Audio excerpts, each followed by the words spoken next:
My wife and her best friend accused me of having an affair, then got angry when I didn't have one. I, 31M, and my wife, 29F, had a baby last December. It was a traumatic birth and my wife developed postpartum depression. While she was originally going to go back to work after the birth, she's been struggling enough that we decided to wait until our daughter was a year old and reassess. She has been going to therapy weekly. With my wife home full-time, I've had to work increased hours. This is something we discussed prior to making this decision and she knew this from the start. A few weeks ago, my boss approached me about a project that would require a lot of overtime in a short amount of time. It would both be great financially and for my career. I talked to my wife about it and she agreed that I should say yes to my boss. For the 4 weeks I'd be working on this, my mill and her best friend, Jessie, 29F, name changed, would come help out with some of the duties that I typically do. Jessie is a SOM with a 4-year-old and a 2-year-old. She began coming over during the day and would watch the kids with my wife. 3 weeks into the project, it became clear that we'd need a few more weeks to get it together. I went home that night and talked to my wife about it. She said she was okay with it, but got very cold in the days after. It wasn't unusual behavior over the past few months, so I didn't think much about it and tried not to take it personally. During the last week of the project, I got home one night and saw that Jessie was still at the house. I didn't think much about it, said hi to her and my wife, and then went to go check on our daughter. Before I could get to her room, I heard Jessie say something along the lines of, "He doesn't even stop to greet you." Definitely a sign. I turned around and asked what it was a sign of. Immediately, my wife started crying and Jessie started accusing me of having an affair. She told me that I must hate my wife because she has PPD and am not attracted to her because she gained weight from the pregnancy. Neither of these things are true. I'm trying my best to help my wife through her PPD while supporting our family, and I think she looks great how she is right now. She just hasn't wanted to have sex and I haven't pushed. Jessie then demanded to see my phone. I told her no. She told me that's a sign that I'm guilty. I told my wife that I would let her see my phone if she wanted to. She nodded and something inside me broke. I guess it was the thought that she actually believed I was having an affair really got to me, and that she didn't trust me after everything we've been through. Well, she looked through the phone and there was no evidence. Jessie started saying that I deleted the evidence. She started screaming and woke up our daughter, so I told her to get out of the house. Eventually, she left and I went to calm our daughter since my wife was still on the couch crying. When my daughter was asleep again, I sat down by my wife and tried to talk to her about what's been happening. She told me that she's been worried ever since I started working all the overtime. I told her that we'd talked about how good of an opportunity it was and she agreed to letting me take on this project. She said it was very suspicious to increase the length of the project. I told her that sometimes that happens. She wanted more evidence, so I showed her messages and emails with timestamps from work and pay stubs showing the odd. She said she believed me and was sorry for doubting me. It was just that Jessie had been telling her that these were all signs that I was cheating. I asked her why she believed Jessie more than me, and why she didn't come to me with her concerns. She didn't have a real answer. It's been a couple weeks and the project is over. I actually scaled back and I'm trying to work a little less than I was before the project so I can spend more time with my wife and daughter. But I feel so burnt out trying to do everything and becoming resentful because in the back of my mind, I know that my wife doesn't trust me.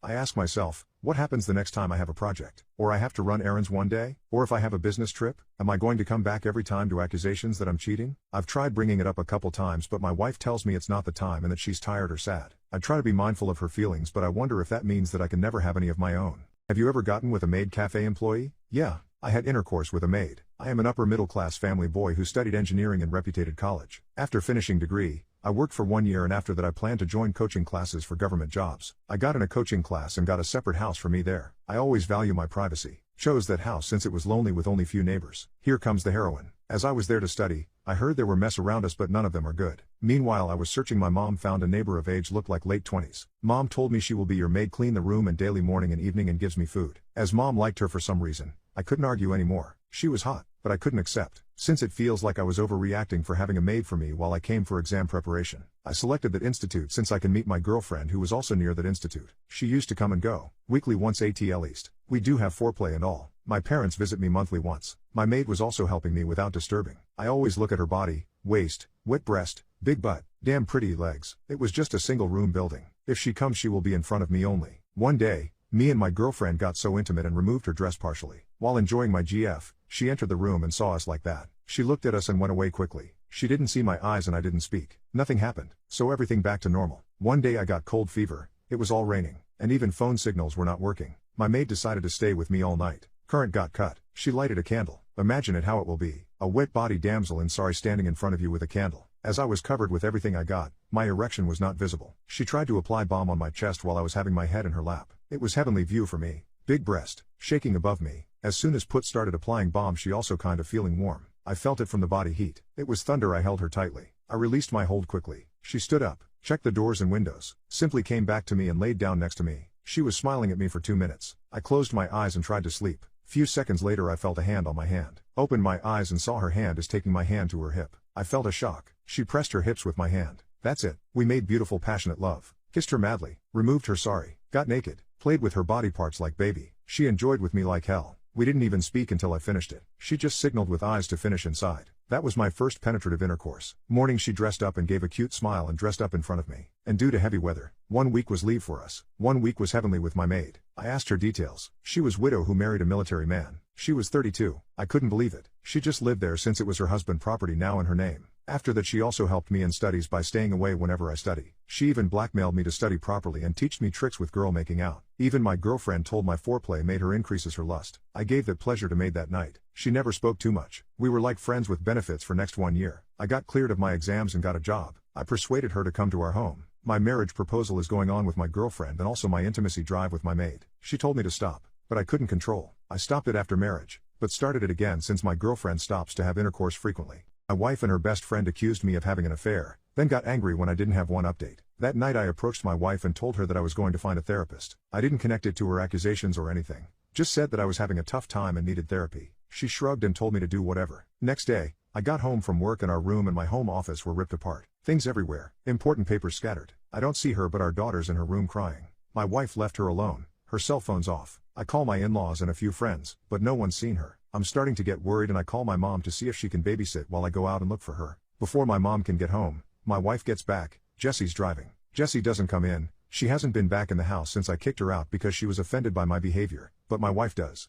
She's clearly upset, been crying. I ask what happened. I thought at first the house might have been robbed. She starts screaming at me that I'm being unfaithful and that the therapy is a front so I can meet my mistress. I try to calm her down and tell her that's not true, but she came at me and she hit me. My nose is broken. She kind of realized what she did and sat down on the couch and went comatose, just stared at the wall. I went into my daughter's room and locked the door, called my mom to tell her what happened. She was already on her way, and my mill to ask her to come over and take care of my wife. I packed a bag for my daughter and when my mom got there, we left. My wife didn't even look up. We dropped my daughter off with my dad and then went to urgent care for my nose. I got blood all over my mom's new Subaru. My daughter and I are staying with my parents for a while and my wife's staying with hers. I am looking into getting a restraining order against Jessie. My wife and I are separating. I love her but I won't live with someone who hurts me and who could potentially hurt our daughter. I am not going forward with a divorce yet, with the hopes that my wife will get the treatment she needs and we can work things out. My in-laws told me that they're looking at inpatient treatment at a local hospital, but I also have everything well documented in case of an eventual custody battle. My heart's broken because I know this isn't my wife, this is a sickness in her mind, but I need to keep myself and our daughter safe and give her the space to recover. I'm hoping that this is the right decision. There's more context for this situation in my post history. My wife passed on early Monday morning.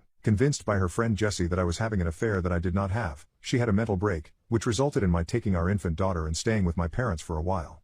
She was with her parents, who planned on taking her to the hospital for inpatient treatment on Monday. On Sunday night she came to my parents' house and demanded I give her our daughter. Because she had left her alone for several hours the last time she was responsible for her and had gotten physical with me, I refused.